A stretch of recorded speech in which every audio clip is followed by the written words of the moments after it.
This is a story about a detective. She's a cold case forensics expert. But this isn't just a cold case crime-solving story. This story begins with an active crime scene, and our detective has to draw her weapon and fire for the very first time. She ends up taking a man's life to save another man's life. Then the saved man disappears from the scene. And she's drawn to him to try to find answers. What she finds is a very dangerous game. We're talking about the new thriller, What Remains, with author Wendy Walker. You're going to hear how excited she gets talking about the science of memory and writing about trauma recovery. I love how she balances her research into psychology and backstories for her characters with this urgent, nail-biting suspense.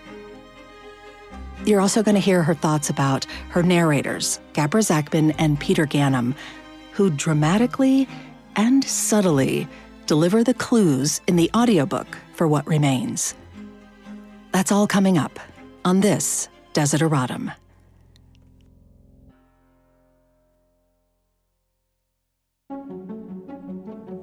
A desideratum is an essential thing. And in this podcast, we're going to talk to authors and narrators about how storytelling is an essential thing, both the act of telling and the journey of listening. Supporting this episode with Wendy Walker is Blackstone Publishing. Blackstone is giving you a discount code for 50% off the audiobook for What Remains. Be ready for the code after our chat with Wendy Walker. Another big thank you to Positron. They are a subscription service for audio storytellers like me. I use their audiobook prep and proofing and collaboration tools. They make working together on a project efficient and seamless and even fun. You can sign up for a free demo of their system at positron.com. The book was actually inspired by a real event that I heard on the news. It was a shooting in Boulder, Colorado. And the piece of news that I heard while I was driving around doing errands were interviews from people who had come out of the store unharmed, but had been inside. And they didn't really know what had gone on, except that there was a shooting. And their stories, their voices were so poignant and moving, and they stayed with me. And of course, they disappeared from the news. I was left wondering what happens to them. And so I started researching that kind of trauma and the trauma recovery. And that is where the book started. And so that is where the book starts, in that store, because that is the beginning of everything. My vision is sharp and focused as I walk out of the aisle and down the hall toward the cries. I disregard the vacuum cleaners and toilet paper, the floor tiles, and the faces of people. So many people frozen in place, crouched into little balls trying to disappear, as I move through the vast space.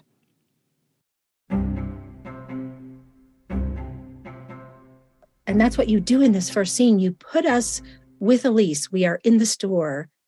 And there's this, you do this wonderful thing with how kind of memory works in immediate experience. My first thriller, All Is Not Forgotten, was about memory science. I learned a lot about memory. And in subsequent books and subsequent research, I've learned so much about how these types of experiences are remembered and stored in our minds and our brains. And when you're in a situation of acute trauma like that, the brain chemicals, there's actually a physiological explanation for why our memories are compromised. Physiologically, the chemicals in our brain have shifted to fight or flight. And basically what our brains are making us do is not think, not process, not consider what the options are for in the long term or anything like that. The only concern that our brains are making us have is how to stay safe, whether to flee, freeze, or fight. And as a result, the chemicals that are needed, there are specific chemicals that are needed to actually store memory, which is why drugs like roofies and even excessive alcohol can block memory. You can have, actually prevents your memory from being stored in a moment. From working. Yeah. It's because of the chemicals. They have been interrupted, these proteins that you need for the synapses in the brain to communicate between neurons. And so that's a really, sciencey, geeky explanation, but it's actually true. So Elise, when she is in this trauma and she takes a man's life to save another, she becomes so desperate to remember that split second when she pulled the trigger, because she can't see it. She can't see whether the man who was in the line of fire had made it to safety or not. And even though that may not matter, because there was a man with a gun firing it in the department store, and she was perfectly justified as a police officer to try to stop him. But for her own conscience, because she's not an active duty cop. I mean, she works cold cases. She's never drawn her weapon, let alone fired it. And so for her, it's just so important for her to remember, and she can't. So then that's why she begins her search for this man whose life she saved and who disappears from the scene, and why she's so vulnerable to him when he first finds her and invites her to have a conversation. And that's, how he infiltrates her life. Yes, I love the sciencey, nerdy explanation for some of that. And that gets to this idea of uncertainty, right? Like what you just talked about is that she's not clear, she's not certain. And certainty is really important to this character. We learn about her, even in that first chapter, how much certainty matters to her. Yeah. And this uncertainty then plays on her anxiety. Yes. Uncertainty, I think I wrote down, at one point she's talking to a psychiatrist about the experience, and he tells her, I'm afraid you will never have what you want. Uncertainty is inherent in the human experience. Yes. And it is. And there's so many layers of psychology in the book. And it's always a challenge for me because I would geek out on them for pages and pages. But of course, I'm trying to please readers who really don't want all of that and really prefer to just have the plot move along. So I'm always balancing that. But yeah, so there is this dynamic within every human being that we know, right, what the end is. We know that we're not going to live forever. And so, but we don't know how it's going to happen. We don't know what will happen to the people we love. We are so vulnerable as human beings. We live with uncertainty every day of the most profound aspects of our lives. And so what we learn to do is to put those aside and put them in the back of our mind so that we can get up and go through life and enjoy life and be motivated to care about what happens in the next 10 years, 20 years, 30 years, what happens today, our jobs, going to the grocery store, all of these things we can only do by putting that uncertainty aside. But when you suffer an acute trauma like this, what it signals to your brain is not that this uncertainty is something that could happen in the future and nothing to worry about right now, nothing to think about right now. It basically sends a signal saying, no, you need to pay attention now. You need to pull this from the back of your mind because it did just happen. Something terrible did just happen. And so there's that uncertainty for her conscience, but then there's also this traumatic, the impact of the trauma, which is that she's in this fight or flight mode and she can't get herself down from it and get herself away from it. So she's a mess. She's kind of a mess, reeling with guilt and trauma and Yes, but I think that the way, without being too sciencey about how all that mess happens, I think we really, as a reader, you're just really with her. And it makes a lot of sense what she's going through. So I felt like uncertainty was a big theme. I also felt like lies or deceit were a big theme. Yes. Yeah. Sometimes with herself, sometimes in her significant relationships, but it's just like a coping mechanism, but then you also you write these great things about how lies and deceit are sort of it's what we do. Yeah. I think you make a reference to Santa Claus or a way that cops solve a crime or something. And I was like, oh, it's everywhere, right? Yeah. Yeah. So, I think one of the important parts of the book is why she feels so isolated that she can't bring her husband and her partner into what she's going through with this man whose life she saved, who becomes obsessed with her and infiltrates her life and places everyone she loves in danger. And there are multiple reasons. The first one, obviously, is that she is in this fight or flight mode. So she's not thinking rationally. But the second, I think, to what you were saying about secrets, is that we all in our relationships, we choose what to show different people. Yeah. Based on what we know they like about us, or what we sort of sense just intuitively on a subconscious level, what they're able to handle. And we all have people that we'll tell certain stories to, and others that we're like, I don't need to share that story with that person, because we just know what is going to create the clearest path to a good relationship with that person, whether it's at work or a romantic relationship or a friendship or even with our children. And so, deception is part of the human experience. And for the most part, it's not that significant. The things that we hide from others are not necessarily what define us, but sometimes they are. And in this case, what she is withholding from those around her is how she feels about what happened in that store, because everyone is hailing her a hero. Her husband just wants her to embrace that and to move on and accept her award. But there's this fear in her. And I think it's in all of us who keep something really important from others, is that we feel like we're afraid they won't love us if we show them that piece, and especially when it's a drastic change like this. And that's what I was thinking about these survivors of the store in Boulder was, everyone in their lives is probably expecting them to have gratitude that nothing happened to them, and to maybe see life in a brighter way and be more appreciative of everything and everyone in their lives. And, the same way, if sometimes we have a near miss when we're driving, right? Someone goes through a red light and we slam on our brakes and we have a moment whoa, close call. And it's not terrorizing, but it's, it shocks us a little bit, okay, I'm, be grateful for things and, be grateful nothing worse happened. But in this case, it's so profound. It's so shocking that I don't think people can really get to that place of just feeling gratitude and even, more exuberance towards life before they go through all the processing to put that worry back in the back of their minds. Yeah, I love the way you just described that, because really we're talking about she can't see the silver lining because she's deep, deep, deep in the cloud, right? Deep in it. She is in it. She's still in that store, and everyone around her is like, okay, we're moving on. And she is still in that store. She is still feeling what she felt in that store. It has not moved through her. So it's, I really wanted to write about that. And the rest of the story is really a vehicle to explore the impact of trauma. It is, but you touch on so many different things. Even what you just said about how we show different faces to different people in our lives. You have her, she's a cop, and she's a mother, and she's a wife, and she's a partner. We have all of these different roles that we play. And then she becomes a victim.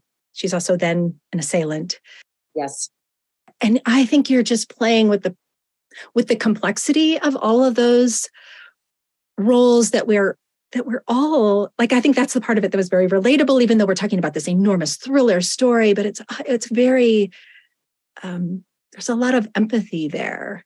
Yeah. I mean, I really try very hard in my books to create characters who are compromised or flawed, and to try to build understanding for them, and so that readers will have empathy for them. Maybe they don't really love them or like them or want to go, have a cocktail with them or whatever, but right. But to see what they're going through as something in the human experience that people do go through, and to to have a sort of really be able to relate to it and hopefully find it interesting and it's so engaging that they want to go on this journey with the character. Yeah. And also just, I think it's very thought-provoking. I love any storyline, and it can be within any genre, where ultimately it fosters self-reflection in some way. But yes, because I'm reflecting as I'm writing. I mean, that's really for me, the joy of writing is that I get to do a deep dive into this character and what the character is going through and have these thoughts and feelings. And then I try to put them, into the novel so that I can share that with readers. And that's really for me, what it's about is saying, hey, this is what I noticed about this character who's going through, this experience. Here are my thoughts, and I'm conveying them to you through my character and what she's thinking and feeling.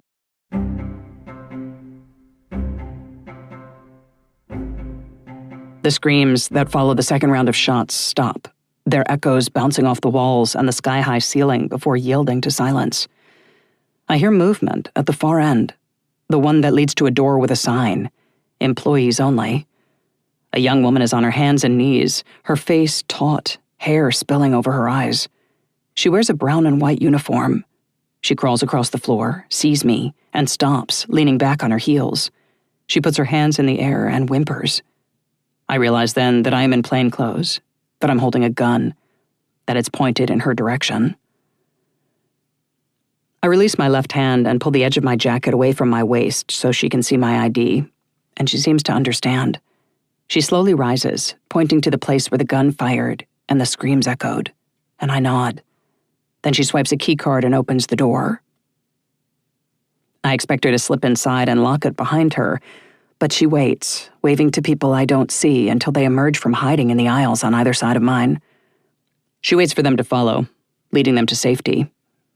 She waits until there are no more, not one left behind.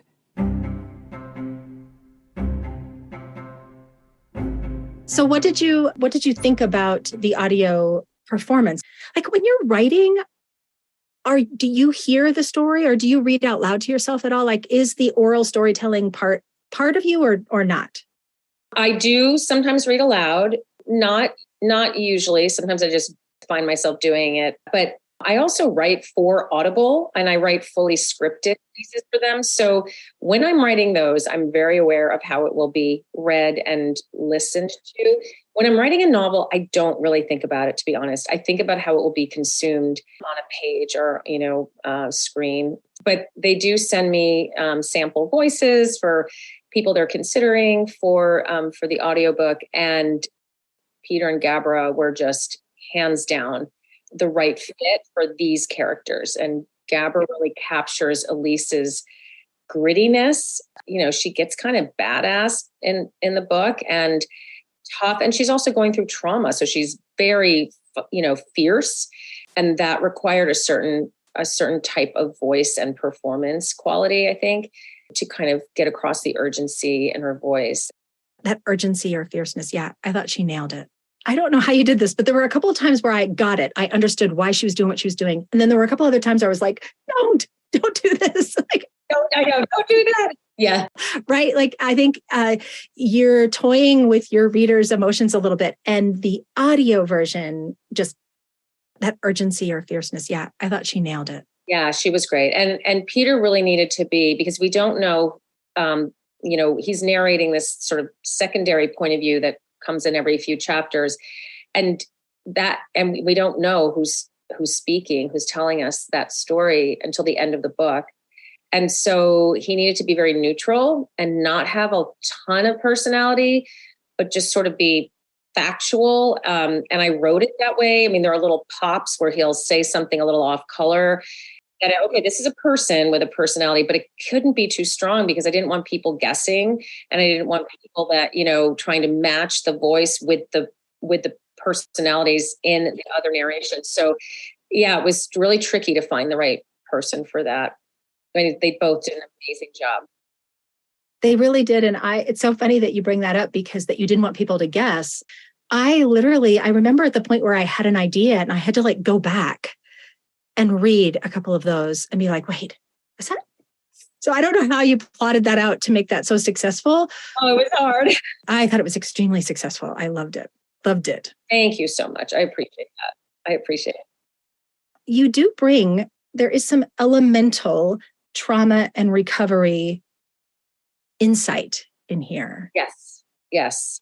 So how important is it for you to stay true to that? So that is not fiction, right? Yeah, no, it's very important. And again, with all of my books, I do a lot of research on the psychological, issue that I'm trying to sort of grapple with, or that I think my characters are experiencing. So in this case, it's trauma recovery. And, there are, some people say 5 stages, some people say 7, but there are stages, and not everyone goes through every one of them, and not everyone will experience them the same way. But they are stages that are, really the process of taking this event that's happened and being able to slowly move it back to the recesses of our mind, so we can get up and, like we were talking about before, go through daily life without, having this constant fear. And I think what's so interesting is there's so many books and podcasts out now about trauma and about how to alleviate anxiety and PTSD over trauma, and this connection between the thinking brain and the feeling brain, the emotional part of the brain. And they are 2 different parts of the brain. There is a ton of science out there. And I feel like there's almost this obsession now with people understanding how their minds work. Why does it bother me when, my mother says this to me? Or why does it bother me when I smell flowers? And then being able to look at the breadcrumbs and trace it back to something that happened in the past. And so really trauma recovery it's an active process. You have to actively go do these things so that you can reach your emotional brain, which is really primitive. And it doesn't like to be told what to do by the thinking brain. It does not because its purpose is to keep us safe. And so if you touch a hot stove, your emotional brain is like pain, danger.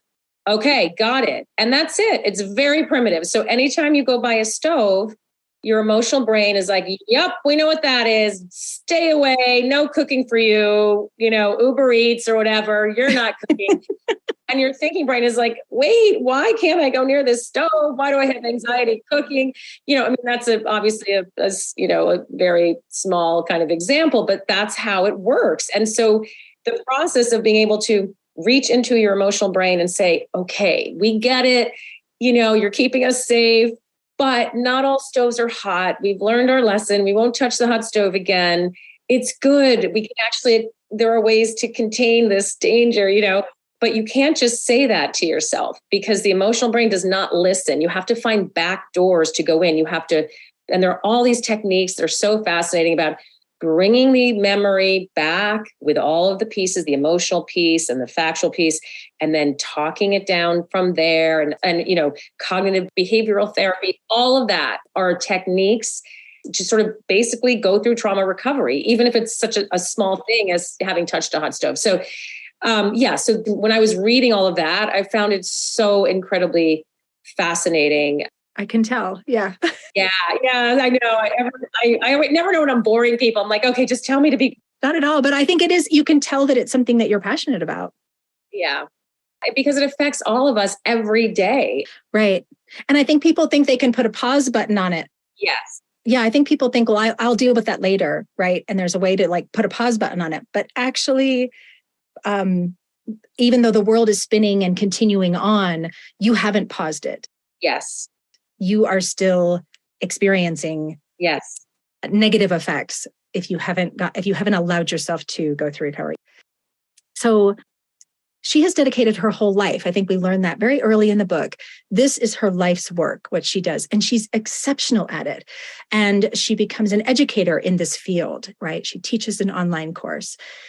And I wondered, as I was reading it, I was like, wow, this is really detailed. I wonder if this author has taken this kind of coursework, right?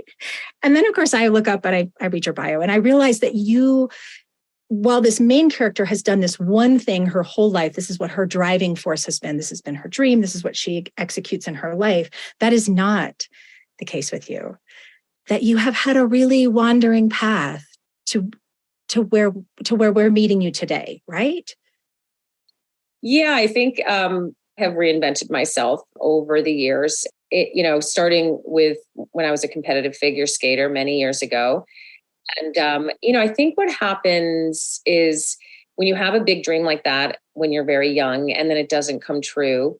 I would think I was 16 when I quit skating, something, I don't know, it does a couple of different things, but I definitely am a dream chaser, but I also am very cautious. So a lot of the things I've done have been very set paths to, security, success and security in my career. And when I had my first child, I stepped away from that a little bit and just felt this overwhelming desire to be with my children as much as humanly possible for me. Look, I think there are so many ways to structure a family with work and home balance and all of that. Right. But for me, I needed it. I wanted it. I wanted to be with my kids and be the primary caregiver. So I started thinking about careers, and that's really how I stumbled on writing. But I think that storytelling and writing was always in me. And it just was, really this experience when I was younger, and also my family history, a sort of American dream family, European immigrants. My parents were the first generation born here. My siblings and myself were the first to go to college, except for, I think, one aunt. So it was just in us. And nobody said, don't be a writer, but it was just in us, to look for these paths that were more certain. And so, it took me a while but I think all the changes were the result of this internal struggle with wanting certainty, but then having these big dreams that were not necessarily, on a steady path. And I wake up some days thinking, what am I doing? This is the dumbest thing I could have done to have a career in the arts, because it is difficult. There's no resting on laurels or anything. You definitely can build an audience and build your career, but it's nothing set in stone in the arts. No, I love what you just said about having to find a balance between, like, I clearly come from this background of dream big, anything's possible, but we had to temper that with stability. Yes. And security and raising children. And but I think as I was reading about you, I was like, you just kept taking risks though, and building on, whatever dream it was that didn't work out. It's just like, it felt like to me repeatedly, you had taken the pieces of that and built a new foundation. Yeah, I've tried to take the things and say, okay, this is what's working, and try to step on that and then reach a little bit higher. But, sometimes just swinging for the fences. And when I switched genres into writing thrillers, the first one was All Is Not Forgotten. And I just really swung for the fences with that book. I didn't really know what I was doing. I did research on the genre, and then it realized it was the perfect fit for me. And I absolutely love the thriller community. I love the writers that write in this space. And I really have found a joy that I, am finally, after, I guess I've been writing full time for 8 years. Wow. And I'm finally allowing myself to say, okay, I do really love this and I do want to keep it going. But it took me a long time to let go of the fear of losing it, and knowing it took me so long to establish a career as a writer. It's a very powerful thing to know how hard it was and how easily it could sort of slip away. So it's, that's a balance too, right? Living with hope and fear all at the same time. Yeah.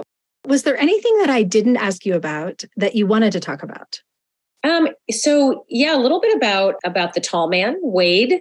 And, people sort of ask about his psychology and what happens to him in that store. And, I could have spent tons of page space going into his history more than I was able to keep the plot moving. But that was the other side of the trauma. So Elise, was hailed a hero, but he was not so much. His behavior in the store was cowardly, but not just cowardly, but it was well, I don't want to give anything away, but it wasn't great. Let's just say that. So he found out what was inside of him, but he went into that store fractured. And when he left, he was broken. And there is a lot of psychology, why, that sort of sociopathic turn that he takes. And he was sort of always teetering on it. But a lot of sociopathic illnesses have to do with ego and self-perception, and how he behaved in that store and what transpired. That was the break that made him create this sort of other persona for himself and to behave in a certain way, because, sort of just looking at himself and who he was and how he felt about himself became too painful. So there's a whole psychology about him. And then the rescue worship as well, which is another phenomenon in a trauma situation like this, which I think is fascinating. And I was only able to brush on it, but that's in there. So if you haven't read it or listened to it, you can watch for this. So, there's as we were talking about how people struggle after a trauma to put it in a place where they can live with it. And one way that people do that is if they are rescued, they can believe that this person who rescued them was meant to be in their lives. Yeah, that intersection was fated. Yes. Fated, and by the universe or God or whatever you believe in. And so for him, feeling that he and Elise were just meant to be together. And it's unclear if it's romantic or just connected or just on the same path, but he needs to take her from her life and bring her into his world. And that becomes essential for him to grapple with the fact that this event happened. And it's a way of being able to convince yourself that it won't happen again, because it wasn't random. It wasn't just, something that can happen in life. It was meant to be for this purpose. So he has to pursue that. He has to pursue her. Yes. It's his way of dealing with uncertainty. Is exactly what you're saying. Yeah. Exactly. Yes. And so when I researched rescue worship, I thought, wow, this fits in perfectly with this plot.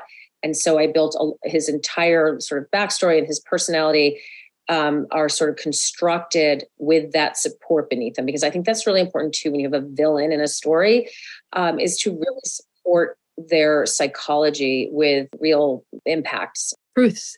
Yes, truths. Truths of life. Yeah. Yeah. It makes it even more thrilling.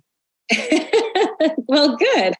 Right? Because it's not just an anomaly that an author just invented, right? No, it's rooted in some truth. Yeah, I think revealing bits of his backstory and humanizing his story adds to the thrill of the whole plot unfolding. Yeah, I do too. So I'm glad you feel the same way. It's very funny how every now and then I come across an author that I realize like, oh, you really understand, or you're really working to understand the human condition. Yes, that is my goal with every book. It's what I'm interested in. It's what I'm interested in writing. And I build plots around that interest to explore these things I want to explore about the human experience. Yeah. I mean, this is not a romance, but there's a lot of elements of that in relationship. Yes, there is. But you have another whole layer of her experience that's happening with her spouse around lies, secrets, betrayal. Yes. And that was another thing that was really important. And, I know for some people it's difficult to like her or accept her choice to stay in a marriage where her husband had this very brief affair. And so, yeah, I actually wasn't planning to make her marriage sort of fractured and glued back together, but I was writing a scene with her and her husband, and I needed it to be tense, and I needed her to feel disconnected from him. And I just, all of a sudden I thought this has to be, and I started writing that into the conversation where he says, well, it's like 4 years ago or something. And I thought, oh, okay, I guess something bad happened. And then I thought, okay, I have to write this in and weave it into the plot. And it becomes essential to the plot, and also understanding why she doesn't turn to him for help, because she doesn't fully trust him. Their bond was broken, and it can't withstand what she is going through now, especially when his reaction is to not see her. So even though she's not necessarily showing him or telling him what's going on in her mind, the fact that, her husband, her most intimate partner in life, can't see it in her eyes, on her face, that they can't feel it is really disconcerting to her. And, if I was able to write more about her, because, if there was more page space, that you could go into how there is resentment when we feel that we're not seen, and when we have to constantly explain ourselves to people that we share a home with, a bed with. It disconnects us. Yeah. Yes. Like, why do I need to explain this to you? He should know her. He should know that she can't live with uncertainty. He should be able to take those few steps back and say, okay, this is probably what's going on in her mind, why she can't sleep, why she's so agitated. And he doesn't. He just keeps saying, what's wrong? He's not present enough. Yeah. Yeah. He's not thinking, and he's not observing her. And it's really, if you think about relationships and the compromises that we all make to be in relationships, because no one person is going to give us everything that we need. And so the question is, what are the most important things? And for her, there are things that she gets from the marriage, and the way that she feels about her husband that have been enough. And, the book sort of leaves it a little, I won't say, but anyway, but yeah, it's definitely tested. And it's definitely not enough for what she's going through. Yes. It gives the reader an understanding for why she's not sharing more with him. It explains her closed behavior in that intimate relationship. And so, yeah, I think it's funny. I think that's like the third or fourth time you've said something about, like, if I had more space on the page and if I had more. I know.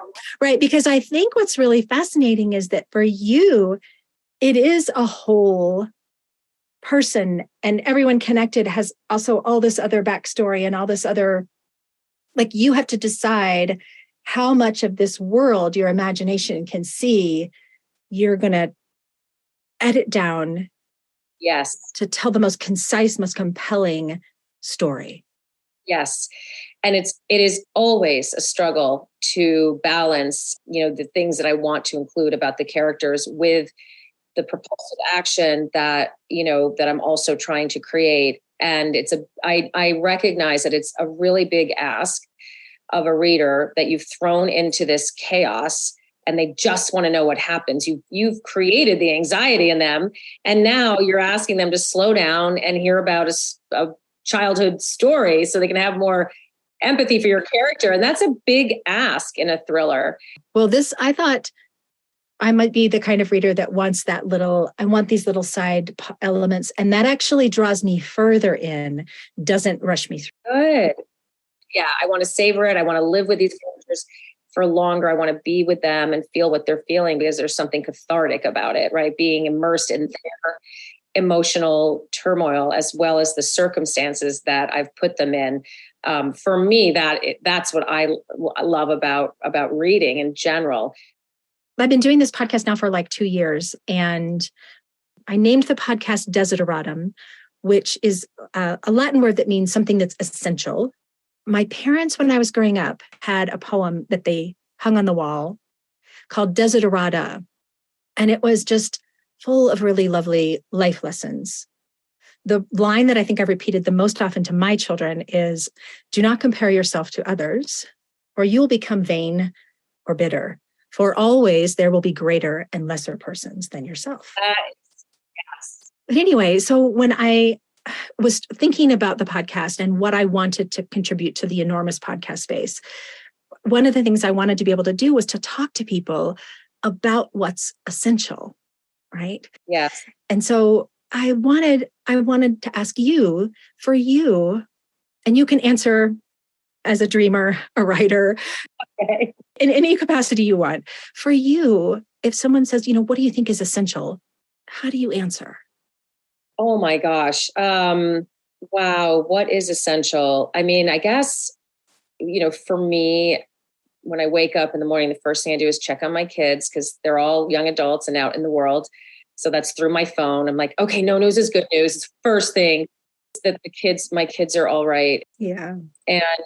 But after that, I think what is essential is being true to who you are. And I've lived in a lot of different careers, and I've lived a lot of different lives in a way. And I feel like now I am living in a place that is my most authentic self. Oh. And, I look at the friendships that I've cultivated. They are really close friendships with people that I can say most things to, hide the least, keep the fewest secrets. Yes, right. Yeah. Be the most yourself, not just a version or a portion. Exactly. And I try to keep it real with my kids. And it's been interesting going from the mom of younger kids, I'm sure you can relate to this, to slowly letting them see pieces of me that I didn't necessarily show them before. Yeah. And a more complex human being than just mom. And it's interesting to build the relationship with them as adults.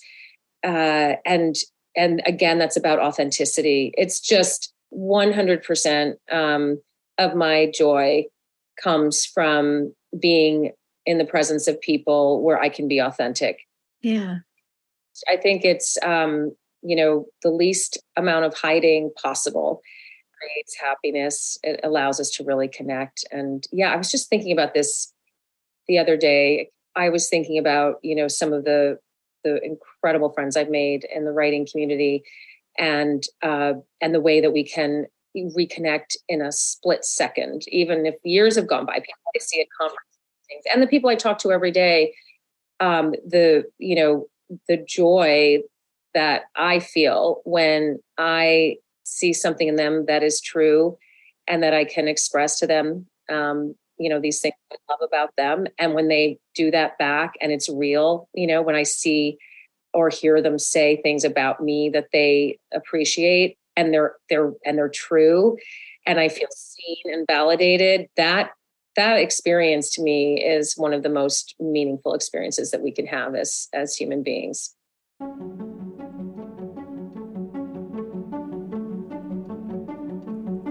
I hope you enjoyed getting to know Wendy Walker as much as I did. And I hope you can't wait to hear the audiobook for What Remains. So, as promised, here is the code from Blackstone Publishing for a discounted listen. Go to downpour.com, select the audiobook What Remains by Wendy Walker, click Buy Now, and apply the promo code Blackstone50 for 50% off the audiobook. That's Blackstone50, all one word. Thanks again to Blackstone, Positron, and Wendy Walker. I'm Teresa Bakken. Thank you for listening.